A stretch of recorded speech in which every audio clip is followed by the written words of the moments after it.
There's a particular kind of person who, in the middle of a conversation, will suddenly go quiet. Not because they're bored or distracted, but because something you just said triggered a chain of thought so deep and branching that they genuinely can't speak and think at the same time. People around them read it as rudeness or social awkwardness or arrogance, but what's actually happening inside that mind is something far more interesting than any of those explanations. People with extremely high IQs are often described in one of two ways, either as brilliant, misunderstood geniuses or as socially inept, difficult individuals who think they're better than everyone else. Both of those framings miss the point almost entirely. What research in cognitive psychology and neuroscience actually reveals is that certain behaviors common among high IQ individuals aren't personality flaws or social choices. They're the natural outputs of a brain that processes the world differently at a structural level. And once you understand the mechanism behind these habits, they stop looking weird and start looking inevitable. The first habit is what psychologists sometimes call cognitive overclocking, the tendency to overthink not as an anxiety response, but as a default mode. Most people, when faced with a simple question, retrieve an answer. High IQ individuals often can't stop at the first answer. Their prefrontal cortex, which governs complex reasoning and pattern recognition, tends to stay activated longer than average. A 2018 study on neural efficiency found that high IQ brains don't necessarily work harder, they work differently, sustaining attention on a problem across more associative pathways. The result is someone who asks, "But why does that work?" long after everyone else has moved on. It looks like indecision. It's actually depth. The second habit is an unusual relationship with sleep.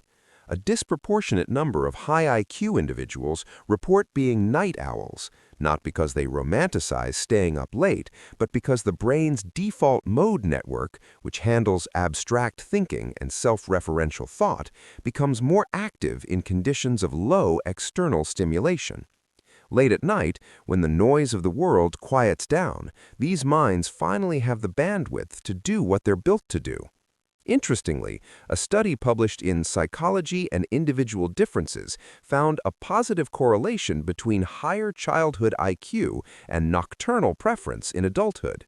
This doesn't mean night owls are smarter, it simply suggests that brains wired for deep abstraction tend to find their rhythm when distraction is minimized.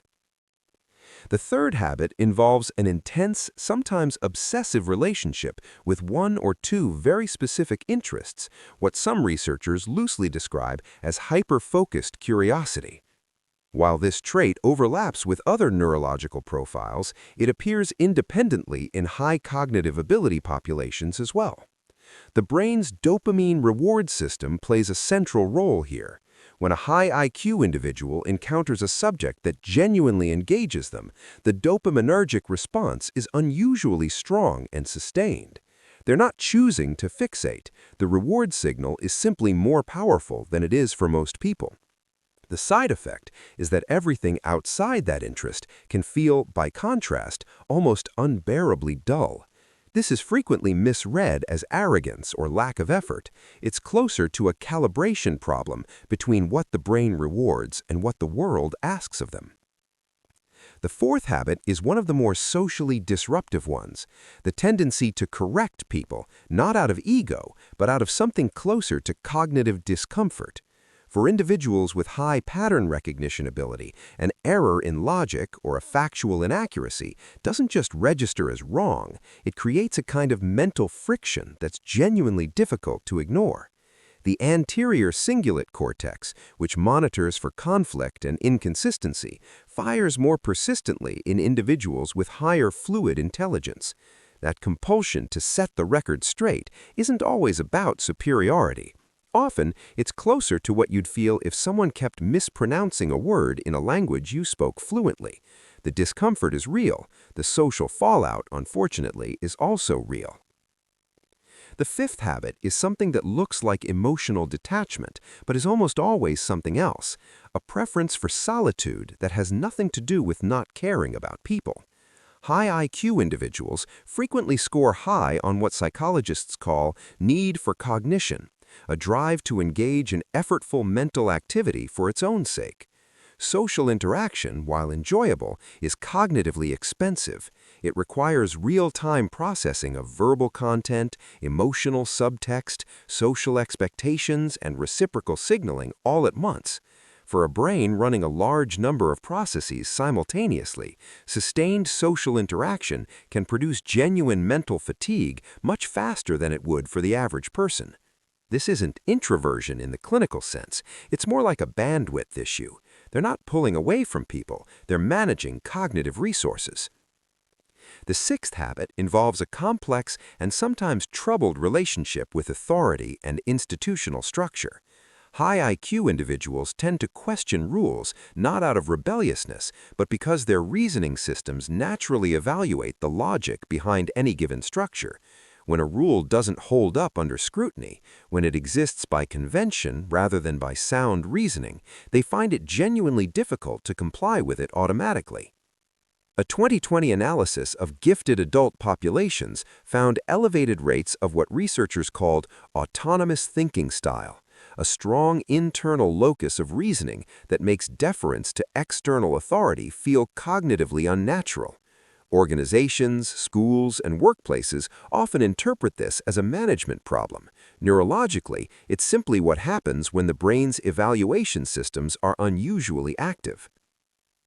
The seventh habit is perhaps the most misunderstood and in some ways the most important, a deep, persistent experience of existential restlessness. Many high IQ individuals report a recurring sense that they're searching for something, a problem large enough, a question deep enough, a system complex enough to fully engage them. This isn't dissatisfaction with their lives in the conventional sense, it's more structural than that. When the brain's capacity for abstraction significantly exceeds the complexity of its environment, a gap forms. The mind keeps reaching for more. Philosophers have called this condition by various names over the centuries. Psychologists today sometimes frame it as a mismatch between cognitive capacity and environmental stimulation. Whatever you call it, it tends to produce individuals that seem restless by nature, always reading, always questioning, always slightly ahead of wherever they currently are. What's worth pausing on here is that none of these habits are advantages in isolation. Some of them create very real difficulties in relationships, in professional settings, in basic daily functioning. The overthinking that produces insight also produces paralysis. The depth of focus that enables mastery also enables neglect of everything else. The honesty that comes from strong pattern recognition also damages trust. High IQ is not a gift in the simple sense of the word. It's a particular configuration of cognitive architecture with its own structural strengths and its own structural costs. There's also a paradox buried in the research that rarely gets discussed. High IQ individuals are not reliably happier, more successful, or better adjusted than average. In some domains, they're statistically more prone to certain difficulties: rumination, perfectionism, difficulty with ambiguity in social situations. The popular image of the effortlessly brilliant person gliding through life is largely fictional. What intelligence actually provides is access to more complex models of the world. Whether those models make life easier or harder depends entirely on the context.